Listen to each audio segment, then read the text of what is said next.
오늘 기도회에 우리 축복 기도회라 우리 주일학교 친구들도 함께 왔는데요. 오늘 아무래도 시간이 제가 조금 먹을 것 같습니다. 그래서 조금 걱정이 됩니다. 가능한 한 제가 시간을 줄여서 하고 끄트머리에 영상도 하나 볼 텐데요. 그래서 시간이 조금 될 것입니다. 그렇지만 여러분 말씀에 집중하면서 오늘 이 시간이 여러분에게 귀한 도전의 시간이 될 수 있었으면 좋겠습니다. 자, 지난주에 제가 성령에 대한 말씀을 드렸습니다. 지난주에 말씀드린 것이 성령이 오신 이유와 그 성령의 역할이 뭐냐에 대한 것에 말씀을 드렸습니다. 오늘은 성령께서 주시는 능력이 무엇인가를 한번 배워보는 시간 갖도록 하겠습니다. 여러분, 성령이 우리에게 오셔서 하시는 역할이 있는데, 그런데 그분이 우리에게 오셔서 우리에게 주시는 능력이 있다는 겁니다. 그분이 그냥 어떤 존재로서만 존재하는 게 아니라 그분은 우리에게 영향력을 미치시되 실제적이고도 구체적인 능력으로 우리에게 영향을 미치신다라는 겁니다. 그래서 믿는 자에게 있어서 성령을 빼버리면 아무것도 남지 않는 그런 힘없는 존재, 무기력한 존재가 될 수밖에 없습니다. 성령은 우리에게 힘을 주시고 능력을 주시고 은혜와 구원의 모든 것을 허락해 주시는 우리 주님의 영, 하나님의 영으로서 우리 가운데 임하신 하나님이시죠. 자, 오늘 성령께서 주시는 능력 4가지를 한번 살펴보도록 하겠습니다. 먼저 성령이 주시는 첫 번째 능력은 뭐냐 하면요, 우리로 하여금 영적인 전신 갑주를 입게 하시는 능력입니다. 여러분, 갑주가 뭡니까? 군인이 전장에 나갈 때 두르게 되는 갑옷이 이게 갑주이죠. 투구를 쓰고 보통 가슴에 튼튼한 이 가죽으로 둘른 혹은 철판으로 둘른, 그래서 화살이나 칼의 공격을 막아낼 수 있는 그런 갑주를 두릅니다. 그런데 그 갑주가 그냥 갑주가 아니라 성경이 말하는 갑주는 전신 갑주라고 합니다. 그러니까 온몸을 다 감쌌다는 거죠. 빈틈없이 감싸는 그런 갑주로 우리를 덧입히시는 능력의 주님이 누구신가? 성령이시라는 거예요. 그럼 뭘로 도대체 전신 갑주를 입히실까요? 고린도전서 6장 11절 말씀입니다. 우리 같이 한번 읽어봅시다. 너희 중에 이와 같은 자들이 있더니 주 예수 그리스도의 이름과 우리 하나님의 성령 안에서 씻음과 거룩함과 의롭다 하심을 받았느니라. 여기 보면 영적인 전신갑주를 입히시는데 우리에게 뭘 선물해 주시냐면 하나님의 성령 안에서 우리에게 뭘 주시는가? 씻음과 거룩함과 의롭다 하심을 우리에게 주셨다라고 말합니다. 씻음과 거룩함과 의롭다 하심이 어떻게 우리에게 전신갑주가 될 수 있을까요? 여러분, 칼은 사람의 육체를 찌르지만 사탄은 우리의 죄의 부분을 정죄라는 칼로 찔러서 우리로 죽음에 이르도록 만들죠. 사탄이 우리를 공격할 때 그 공격의 포인트는 바로 우리의 연약한 죄성을 공격하고 넘어지는 겁니다. 그런데 바로 그 공격당할 모든 요소에 있어서 하나님께서 갑주를 입혀주시고 씻어주시는데 그 3가지, 씻음과 죄로 더럽혀졌는데요, 씻어졌어요, 깨끗하게. 그러면 공격할 부분이 없는 거죠. 그렇죠? 죄로 인해서 우리가 더럽혀졌는데 거룩하게 하나님이 우리를 만드셨다면 사탄이 공격할 곳을 찾지를 못하는 겁니다. 우리가 죄로 인해 불의에 빠져 죄악 가운데 허덕이는데, 그런데 하나님이 우리를 의롭다 하시면서 우리를 정결케 하셨다면 사탄이 우리를 공격할 모든 부분을 성령께서, 우리 하나님께서 깨끗게 정하게 바꾸셨다는 거예요. 그러면 사탄이 공격할 칼을 들고서, 무기를 들고서 우리를 찌르려고 하는데 찌를 부분을 찾지를 못하는 거죠. 그래서 우리가 영적 전신 갑주를 입었다는 겁니다. 사탄의 가장 강력한 무기가 뭡니까? 사탄이 하는 가장 강력한 무기는 정죄입니다. 정죄. 우리의 죄를 찔러서, 우리의 허물을 찔러서, 우리의 더러움을 찔러서 고발하여서 스스로 무너지게 만들고 하나님의 심판을 불러오게 만드는 그 역할을 사탄이 한다는 거예요. 그런데 찌르려고 하는데 찌를 데가 없어진 겁니다. 전신갑주를 두르고 있는 거죠. 씻었습니다. 거룩해 하셨습니다. 의롭다 하셨습니다. 우리로 하여금 완전히 깨끗게 하셔서 사탄이 더 이상 공격할 곳이 없게 만들어버린 상태, 이게 바로 영적 전신갑주를 입은 우리의 상태라는 말입니다. 이 얼마나 놀라운 은혜의 축복입니까? 이걸 누가 주신다고요? 성령의 은혜가 이것을 가능케 한다는 겁니다. 여러분, 하나님께서 우리를 전신갑주로 입히시되 성경이 우리에게 요구하는 건 거룩한 삶을 살라고 명령하죠. 여러분, 성도가 거룩한 삶을 추구하는 건 그건 율법주의가 아닙니다. 성도가 거룩한 삶을 추구하는 것과 율법주의는 다른 이야기입니다. 왜 그러면 우리는 성도는 거룩한 삶을 추구할까요?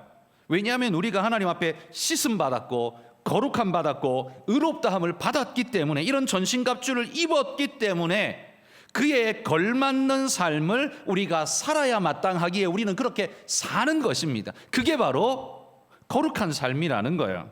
그게 율법이 아니에요. 그게 누구 보이려고 하는 껍데기가 아니라는 말입니다. 그들처럼, 바리새인들처럼 목표가 다른 데에 있는데 보이려고 하는 것, 이건 율법주의일 수 있지만 우리의 본질이 바뀌어서 그렇게 살아가려고 하는 건 그건 율법주의가 아니에요.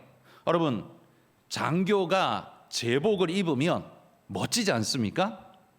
제복을 입은 장교는요, 행동거지가 바릅니다. 행동을 함부로 하지 않아요. 예를 들면 해군 제복이 하얗게 깨끗하게 쫙 빠진 모습이죠. 그렇게 입었다고 쳐보십시오.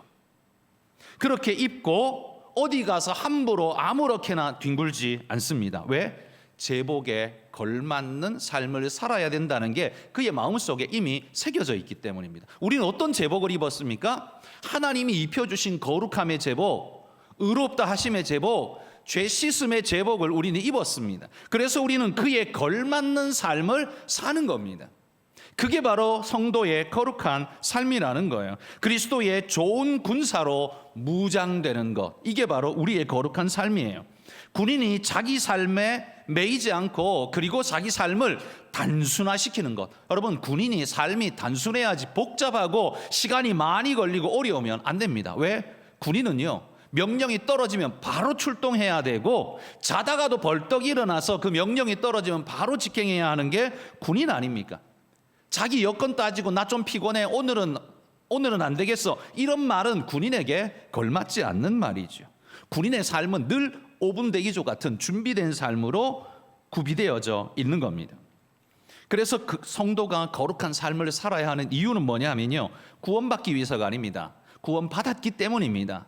우리의 구원받음은 하나님의 은혜로 주어졌는데 그 다음부터는 뭐예요?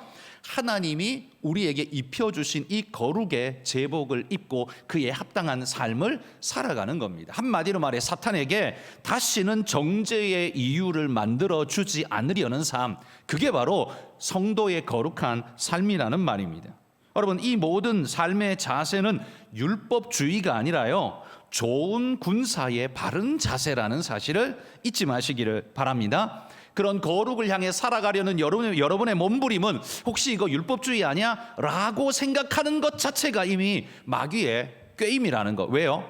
그렇게 마음을 던져놓고 난 다음에 그렇게 못 살게 만드는 거예요. 그렇게 못 살면 어떻게 살아요? 거룩하게 안 살면 어떻게 살아요? 속되게 살겠다는 소리잖아요. 하나님 말씀대로 안 살면 어떻게 살아요? 마귀 말씀대로 살겠다는 소리잖아요. 그러니 여러분, 율법주의라고 툭 던져놓는 그게 얼마나 성도의 마음에 큰 해를 끼치는 사탄의 공격 무기가 되는지 모릅니다. 그래서 제가 늘 그러잖아요. 교회에서 율법주의란 말 쓰지 말라고. 그게 사탄의 앞잡이 노릇을 할 수 있다고. 율법주의일 수도 있지만요, 거룩을 향해 몸부림하는 사람의 발목을 딱 잡아버리는 게, 사탄의 앞잡이 노릇하는 게, 그게 율법주의라는 말을 함부로 아무 때서나 내뱉는 자의 모습입니다. 여러분, 그리스도인은 율법주의라서 그렇게 사는 게 아니에요.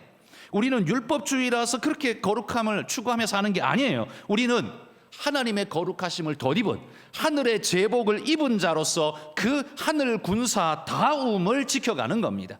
제복에 걸맞는 삶, 하나님이 입혀주신 거룩에 걸맞는 삶을 살려고 노력하는 그 모습이야말로 하나님이 주신 가장 아름다운 선물이라는 거예요. 여러분, 그걸 폄하하거나 천시 여기거나 혹은 딴소리해서 그런 삶을 못 살도록 만들면 안 된다는 거예요.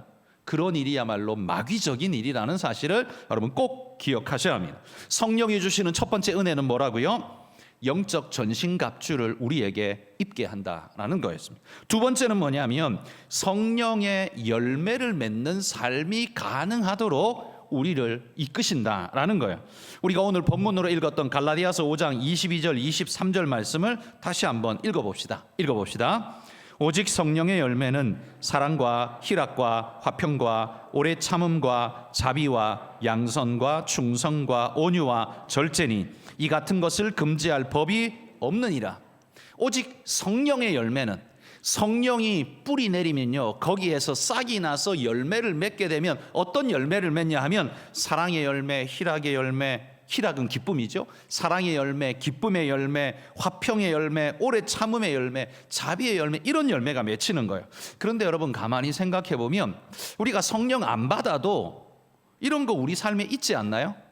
내 삶에 사랑이 있고 기쁨도 있고 화평도 있고 뭐 참아주기도 하고 내가 자비를 베풀기도 하고 그렇잖아요. 착한 마음을 착한 양심으로 살려고 노력도 하고 도덕이 있으니까 이거 뭐 성령의 열매 아니라도 나는 이렇게 좀 사는 것 같은데 이런 생각이 드실 수 있습니다. 그런데 여러분 성령 없이는 이런 삶이 어떻게 나타납니까? 반쪽짜리로 나타나는 거예요. 항상 이게 반쪽짜리로 나타납니다. 그런데 이게 나타나다가도 내 욕심과 내 유익에 딱 부딪히는 순간 그 이상은 절대 안 합니다. 그러니까 내가 기준선을 잡아준 거기까지만 너그럽게 해줍니다. 그런데 그 기준선을 넘어가면 절대 안 합니다. 이게 인간의 도덕과 인간의 윤리라는 거죠. 그런데 성령의 충만함을 입은 사람은요, 이 기준선을 넘어서도 이걸 지켜갑니다. 왜요? 왜냐하면 내 힘으로 지키는 게 아니라 성령의 힘으로 그 일이 가능하도록 하나님이 힘 주시기 때문에 지켜가는 겁니다.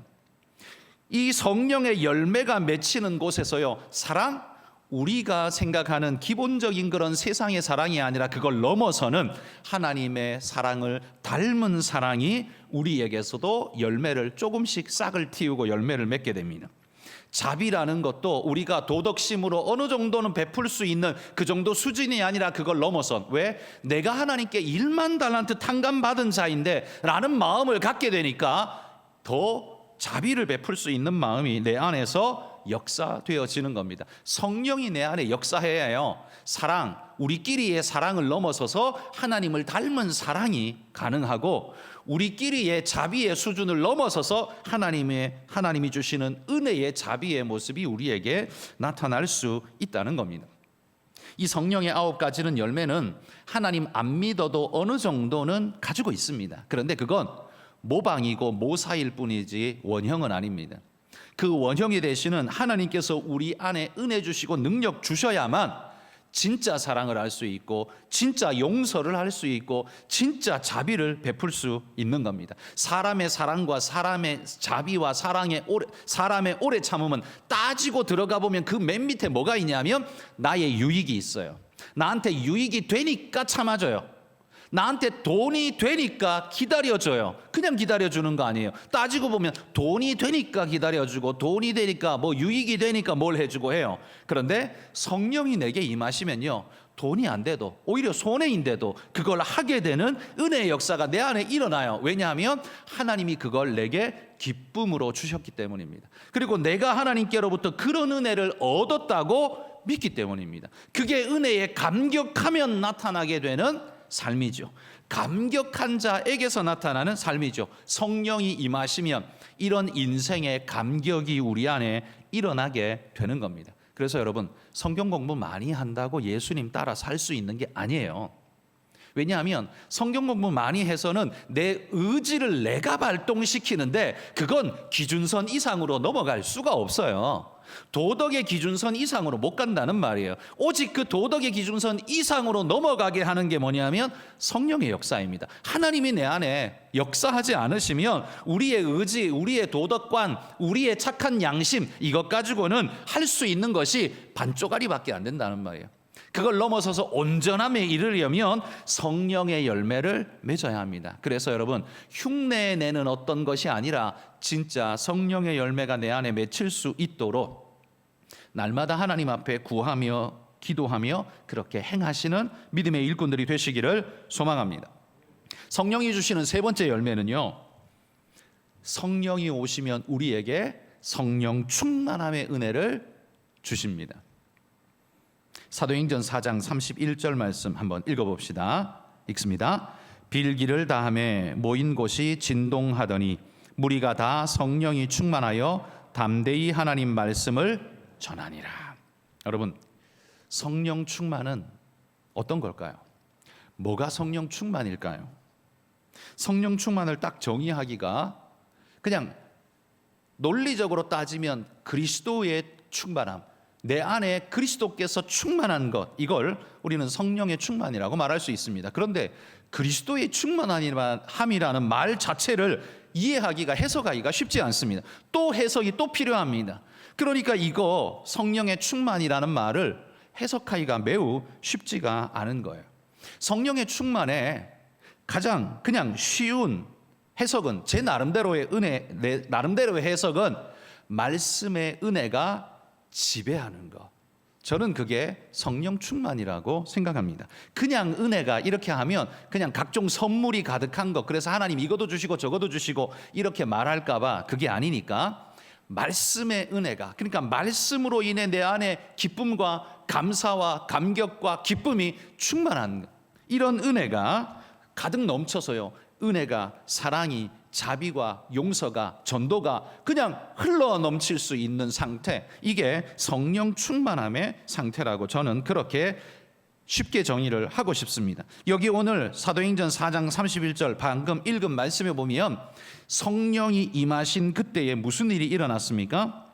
성령이 충만하여 담대히 하나님 말씀을 전하니라. 성령이 충만하면 하게 되는 게 뭐냐면 예수님 말씀을 전하게 된다는 거예요. 어떻게 전해요? 말로 전하고 삶으로 전하고, 이게 성령 충만할 때 나타나는 열매라는 겁니다. 성령이 충만한 사람은요, 은혜가 흐릅니다. 그렇죠? 성령이 충만한 때에 욕심을 부리고 눈에 막 도끼 서린 눈빛으로 이렇게 하지 않습니다. 성령이 충만한 사람은요, 은혜가 흐르고 용서가 흐르고 자비가 흐릅니다. 왜? 성령이 충만하기 때문에. 성령이 충만하면요, 내 인간의 욕심과 내 육신의 성품은 하나님이 다 물로 녹여버리시고 성령으로 녹이시고 은혜의 성품에 젖어들게 한 상태, 이게 성령의 충만한 상태 아닙니까? 그래서 이렇게 성령의 충만한 상태가 되면요, 죄가 틈탈 구석이 없는 겁니다. 여러분, 사탄이 우리를 어떻게 공격하고 틈타 들어올까요? 그건 딴 게 아닙니다. 그냥 가만히 있는데 쑥, 영화처럼 만화처럼 쑥 들어오는 게 아니라요, 우리 안에 품고 있는 죄성, 죄의 속성, 죄의 성품, 죄의 욕구, 이런 것들을 틈타고 그쪽으로 들어옵니다. 그런데 여러분, 그 바로 죄의 욕구와 죄의 생각과 죄의 어떤 것들을 우리가 성령으로 다 녹여버렸다면 사탄이 틈탈 구석이 없는 거죠. 성령이 충만하면요, 죄가 틈탈 구석이 없는 겁니다. 그게 바로 충만한 은혜의 상태이죠. 말씀이 내 모든 것의 기준이 되고 나를 붙잡아 주기 때문에, 은혜가 나를 지배하시기 때문에 사탄이 감히 틈탈 수 없는 상태, 이게 성령의 충만한 은혜의 상태 아닙니까? 성도는 바로 이런 은혜의 상태를 추구해야 합니다. 그래서 우리는 성령의 은혜를 구하셔야 합니다. 여러분들이 세상에서요, 공부 잘할 수 있고 돈 많이 벌 수 있습니다. 이건 성령 없이도 충분히 잘할 수 있습니다. 그런데 여러분, 이거 잘한다고 인생이 행복한 건 아닙니다. 요거 잘하는 인생들이요, 뒤로 호박씨도 많이 깝니다. 죄도 더 많이 짓습니다. 죄를 지어도 단순하게 짓지 않고 고단수로 짓습니다. 눈에 띄지 않게 멋지게 할 수 있습니다. 왜? 그만큼 똑똑하니까요. 근데 여러분, 그게 행복을 가져다 주진 않아요. 행복은 잘난 데 있는 게 아니라 여러분, 성결한 데 있다고 저는 믿습니다. 잘난 데 있는 게 아니라 성결한 데 있습니다. 하나님의 은혜를 담고 그분의 성품을 닮아 살면요, 조금 가난해도 우리는 행복할 수 있고, 조금 모자라도 여러분, 우리는 하나님 은혜 아래 감사할 수 있습니다. 그런 삶은 행복할 수밖에 없습니다. 왜? 하나님 안에서 자기를 돌아보며 늘 감사로 살아가는 사람은 뭘 많이 갖지 않아도 행복해요. 그런데 잘나고 대단하고 똑똑하고 돈 많이 버는 사람들은 늘 뭐에 쫓기냐 하면 더 똑똑한 것에 쫓기고 더 돈 많이 버는 것에 쫓겨 다닐 수밖에 없습니다. 그래서 그 일생은 영원히 쫓겨다닌 인생이 될 수밖에 없어요. 그런데 만족이 없는 인생이죠. 그런데 성령이 충만한 사람은 어떻습니까? 게으른 사람이 아닙니다. 성령이 충만한 사람은 게으르단 말이 아니에요. 오히려 더 성실합니다. 그런데요, 성실하면서도 만족한 삶을 살아요. 감사한 삶을 살아요. 이게 묘하죠. 보통 세상에서는 그냥 만족하면 거기서 더 이상 뭘 안 하려고 해요. 그런데 그리스도인은 특별하게도요, 만족하고 감사하는데 더 하려고 해요. 성실이 따라온다는 말이죠. 왜? 그러니까 이게 나로 말미암는 게 아니라 주님의 은혜로 말미암는 것이 되기 때문에 이게 가능해진다는 것. 그래서 이게 삶이 해석이 안 되는 독특한 삶을 사는 사람들이 이게 그리스도인이에요. 그래서 그리스도인이 세상 사람들이 볼 때 해석이 다 잘 된다 그러면 그게 이상한 거예요. 그게 오히려 이상한 거예요. 그러니까 그 사람은 인간의 의지로서 그렇게 살고 있는 그냥 깨끗한 사람일 뿐이지 성령의 사람은 아닐 수 있어요. 오히려 세상 사람들에게 해석이 안 되는 사람이어야 해요. 도대체 저건 뭐지? 이렇고 저렇고 저러면 보통 사람들은 이런데 쟤는 왜 이렇고 저렇고 저런데 왜 저렇지? 이게 해석이 안 되는 거죠. 이게 왜 그래요? 자기들이 해석할 근거, 성령이라는 함수 관계를 가지고 있지 못하니 해석이 안 될 수밖에 없죠. 그럼 우리는 해석이 되죠. 왜? 성령이라는 함수 관계가 우리 인생 안에 들어있기 때문에 해석이 되는 거예요. 성령이 나의 계산 속에 들어있기 때문에 그게 해석이 돼요. 근데 하나님을 모르고 성령을 모르는 그들은 우리의 인생을 보며 해석하기가 어려운 거죠. 이게 바로 성령 충만한 자의 삶이고 이게 바로 그리스도인의 삶이라는 거. 이건 돈 주고 살 수 있는 게 아닙니다. 이건 권력으로 살 수 있는 게 아니에요. 이건 뭐 똑똑하다고 살 수 있는 게 아닙니다. 하나님의 은혜로만 얻을 수 있는 엄청난 하늘의 축복입니다. 네 번째, 마지막으로 성령이 주시는 능력은요, 말 그대로 성령이 능력을 주십니다. 자, 사도행전 1장 8절 말씀 읽어보겠습니다. 오직 성령이 너희에게 임하시면 너희가 권능을 받고 예루살렘과 온 유대와 사마리아와 땅끝까지 이르러 내 증인이 되리라 하시니라. 성령이 임하시면 뭘 받는다고요? 권능을 받는다고요. 성령이 바로 하나님의 권능의 영이십니다. 그래서 그분을 받은, 그분을 모신 사람들은 하나님의 능력으로 뭘 해요?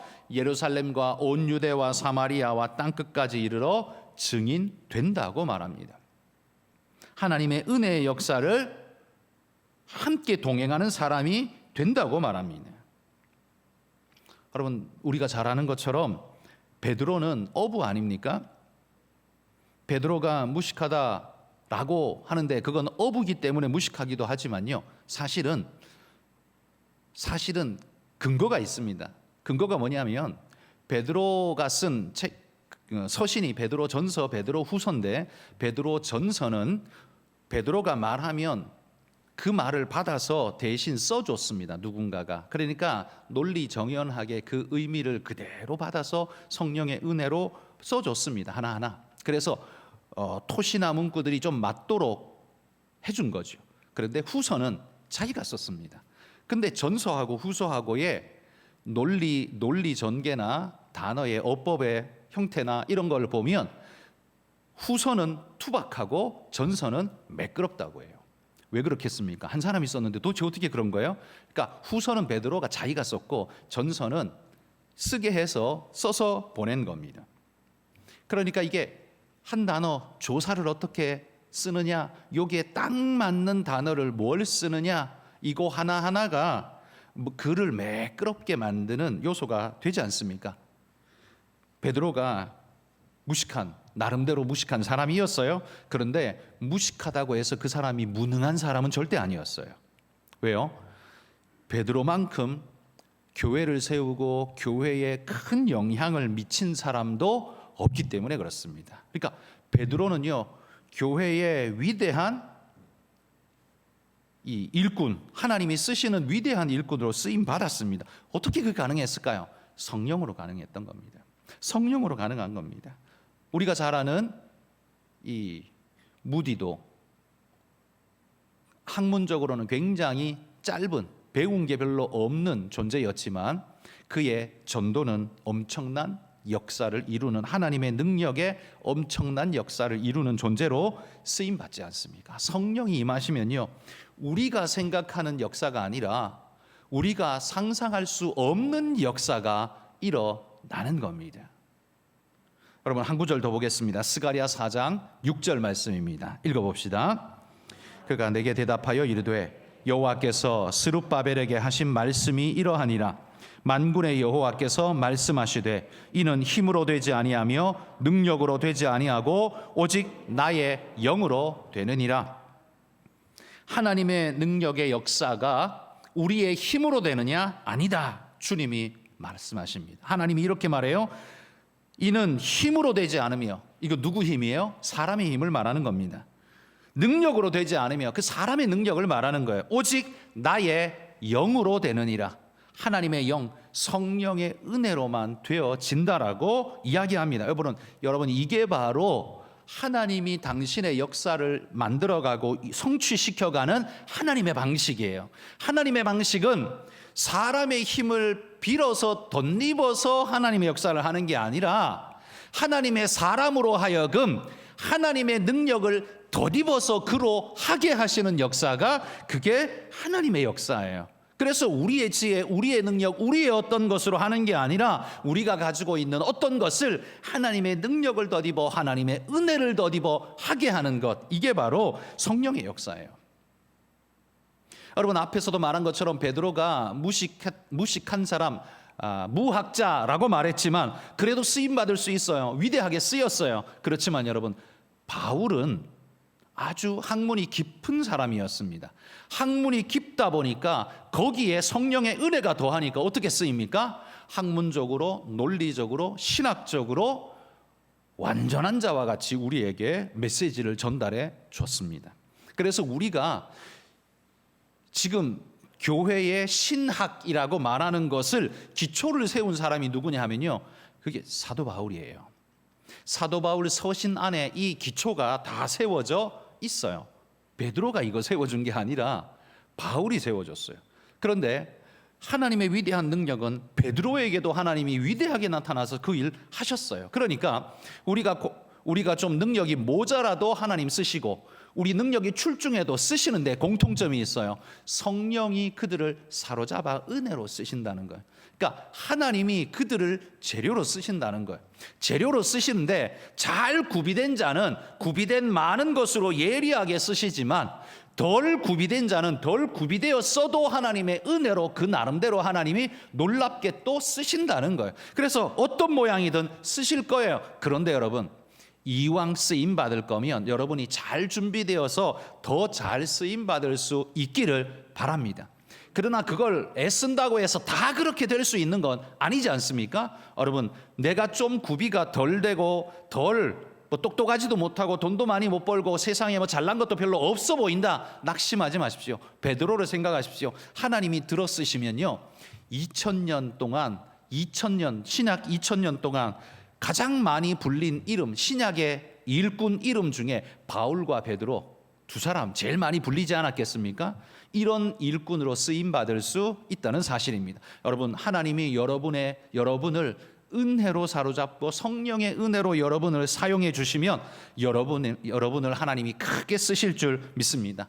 우리 여기 온 우리 주일학교 학생들, 하나님의 은혜에 사로잡혀서 준비되어 지시기를 바랍니다. 그리고 하나님이 쓰실 그때에 하나님 앞에 잘 다 내어놓고 은혜로 쓰임 받기를 소망합니다.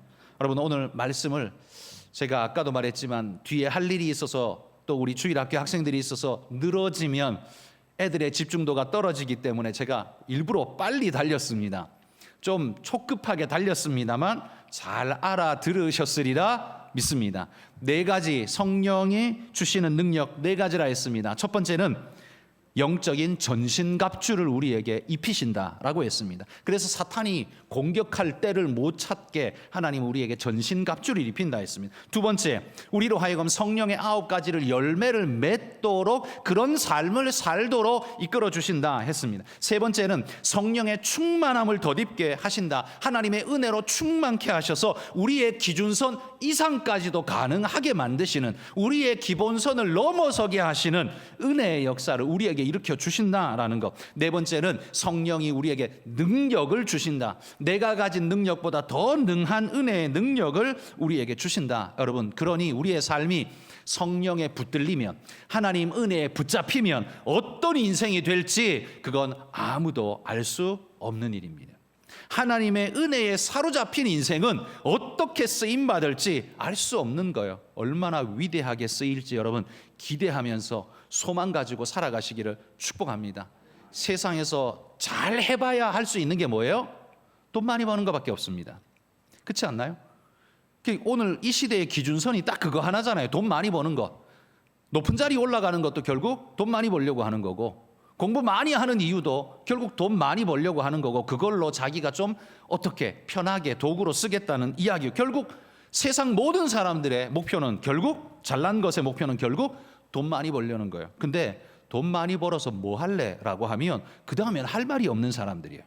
할 말이 없는 사람들이에요. 여러분, 버는 것보다 중요한 게 쓰는 겁니다. 그렇지 않습니까?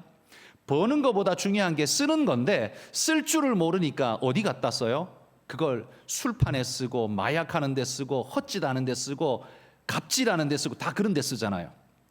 쓸 줄 모르니까 그런 데 쓰잖아요. 쓸 때 써야 되는데. 그러니까 여러분, 돈 잘 버는 사람이 능력 있는 게 아니라 돈 잘 쓰는 사람이 능력 있는 겁니다. 그 사람이 진짜예요. 근데 그러려면 뭐가 필요해요? 내 안에 바른 가치가 성립되어 있어야만 그게 가능해요. 근데 그 가치를 바르게 성립해 주는 게 누굽니까? 내 능력 가지고는 제한이 있고 하나님의 은혜가 나를 붙잡을 때 그게 가능하게 만든다는 겁니다. 그래서요, 그리스도인의 삶은 흐트러짐이 없이 바른 삶을, 부자는 아니어도 대단히 높은 직위는 아니어도 흔들림 없는 하나의 삶을 바르게 끝까지 걸어갈 수 있는 유능한 존재가 그리스도인입니다. 여러분, 이게 위대한 삶 아닐까요?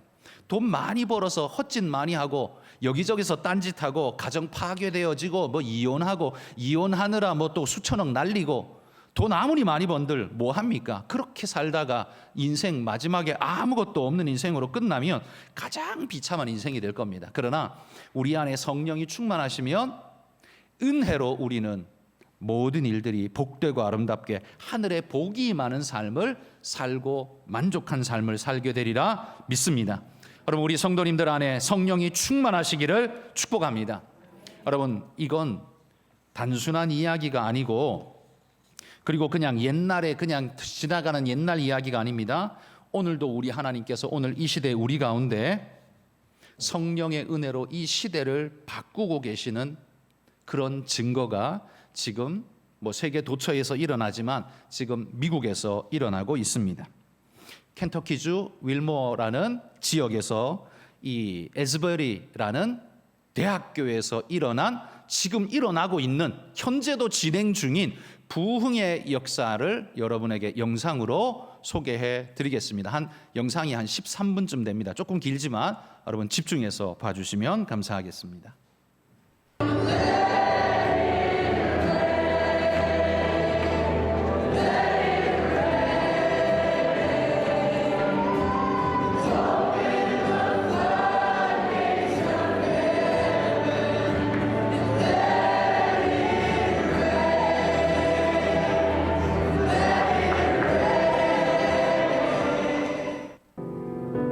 Do not leave here before you learn about the love of God, experience the love of God, so you can pour it out.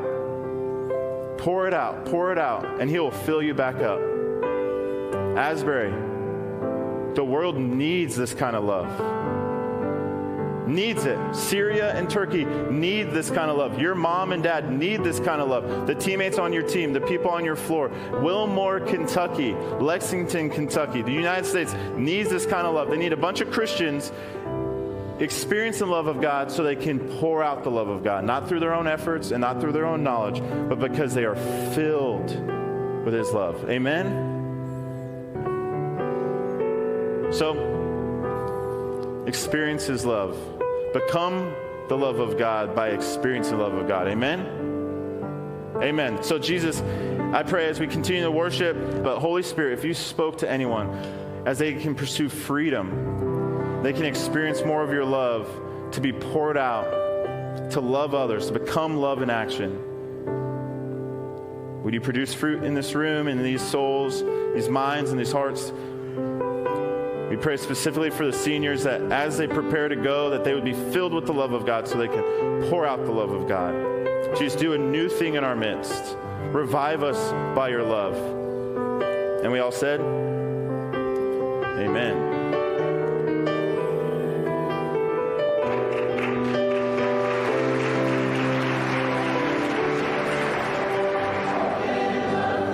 채플은 끝났지만 하나님의 사랑을 배우기까지 여기를 떠나지 말고 머무르라는 말씀에 반응하여 20-30여 명이 남아서 예배하며 기도하게 되고 수업에 들어간 학생들도 성령의 음성을 듣고 다시 돌아와 예배하면서 숫자는 계속 늘어나게 된다. 이 소식이 퍼져나가면서 주변 신학교와 교회들의 갈급한 영혼들이 모여들어 함께 주의 얼굴을 구하면서 매일같이 예배가 이어지게 되고 학교는 휴교에 들어갔다.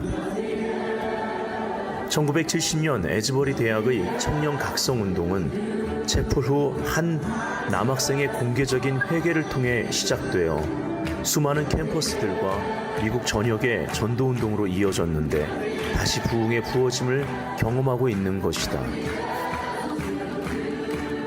다시 시작된 이 사랑의 부어짐은 현재 계속적으로 진행 중이며 다른 캠퍼스들과 미국 전역으로 점화되고 있다.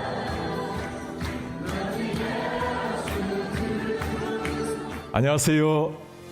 미국 수도 워싱턴에 있는 워싱턴 중앙장로교 담임 목사 이용렬입니다. 이번에 미국 켄터키 에즈베리 대학교에서 일어난 부흥의 역사, 그 현장을 다녀온 후에 그 소식을 여러분들과 좀 나누고 싶습니다. 미국 켄터키 윌모어라는 인구 6천 명의 도시, 그곳에는 에즈베리 대학교에서 일어난 놀라운 부흥의 역사, 그 역사 현장을 직접 눈으로 보고 몸으로 체험하고자 지난 월요일 일찍 비행기에 몸을 실었습니다. 루이빌 공항에 내려서 윌모어로 가는 길은 끝없는 옥수수밭, 드넓은 평원이 펼쳐져 있었습니다. 학교 근처에 도착하자 수천 명의 사람이 줄을 지어 서 있었습니다.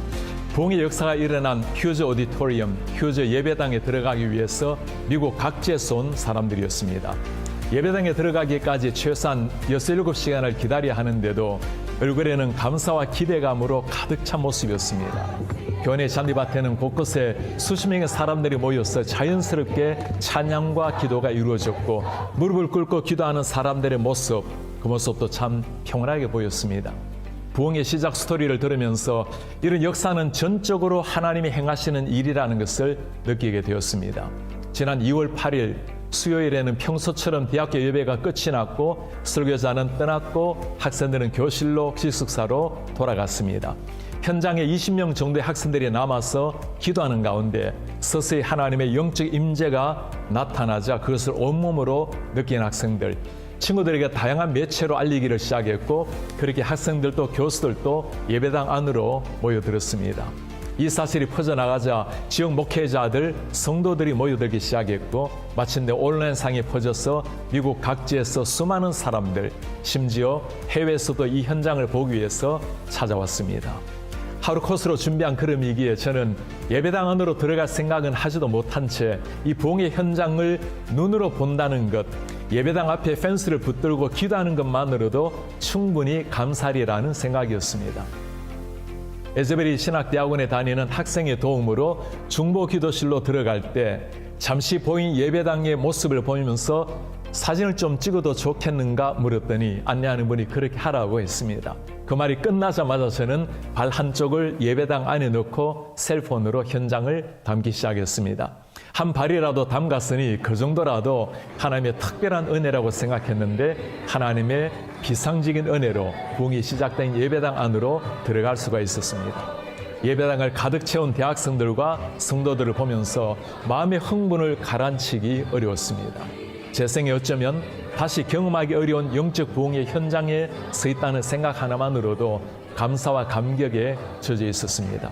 함께 기도하고 찬양하고 간증에 귀를 기울이면서 제 생각에 잔잔한 변화가 일어났습니다.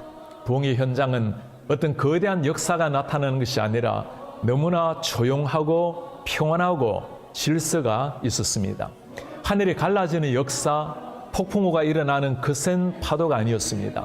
참석한 사람들 마음마다 차분하게 임하는 하나님의 영적 임재로 가득했습니다. 체계적인 준비도 없었지만 찬양과 기도와 예배는 진정한 마음을 담은 영혼의 울림이 온 예배당에 넘쳤습니다. Christ be magnified. 주님만이 높임을 받으소서. 이 찬양을 들으면서 진정한 영적 부흥은 하나님이 허락하시는 주권적인 은혜예요. 하나님만이 영광을 받으신다는 사실을 다시금 보았습니다.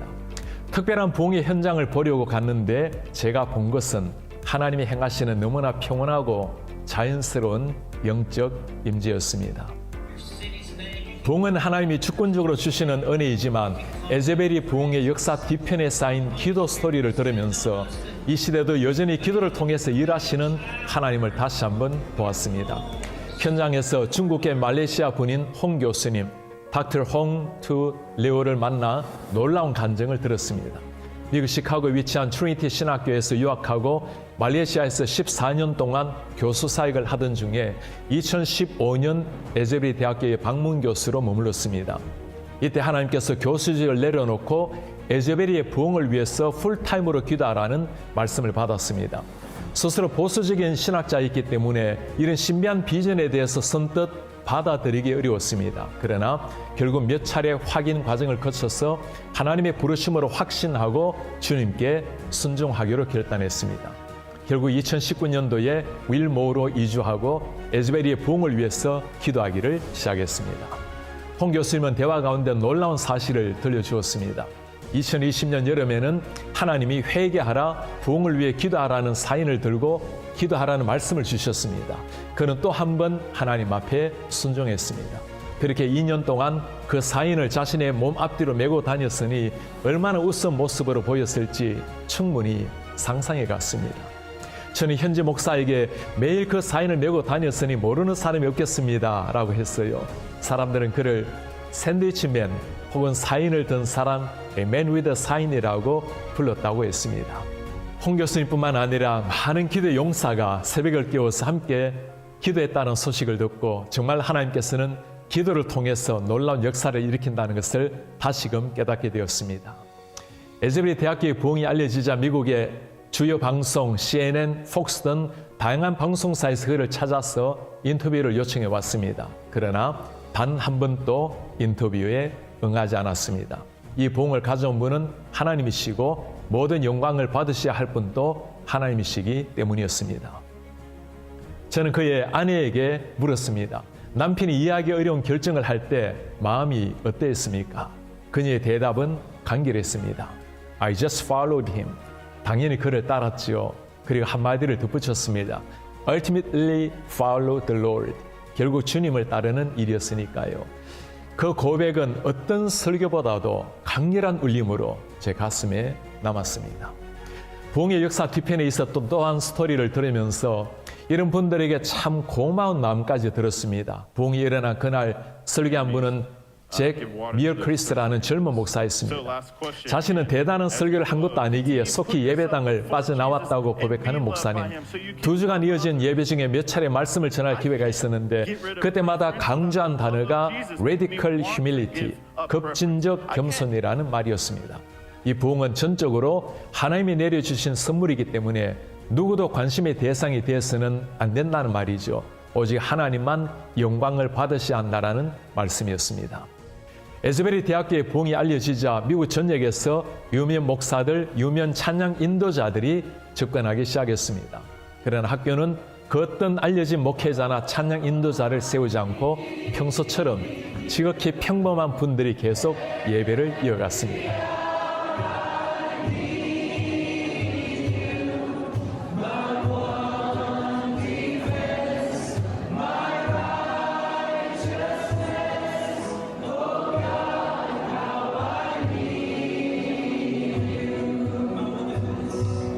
이제 거룩한 부흥의 불길이 미국의 다른 대학교에 번져서 지속적인 예배가 일어나고 회개와 기도의 행진이 멈추지 않고 있습니다.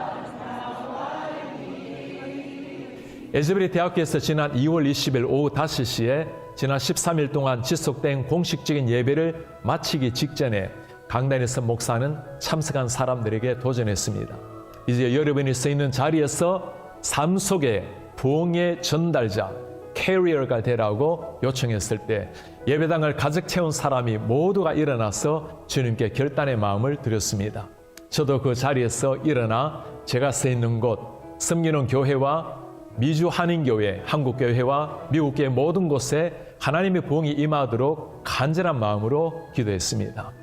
켄터키의 작은 시골에 있는 한 대학교에서 일어난 하나님의 역사, 그 현장을 다녀오면서 제 가슴에 깊이 새겨진 한 가지 가르침은 이 부흥의 한복판에 계신 분은 오직 하나님 한 분이라는 사실이었습니다.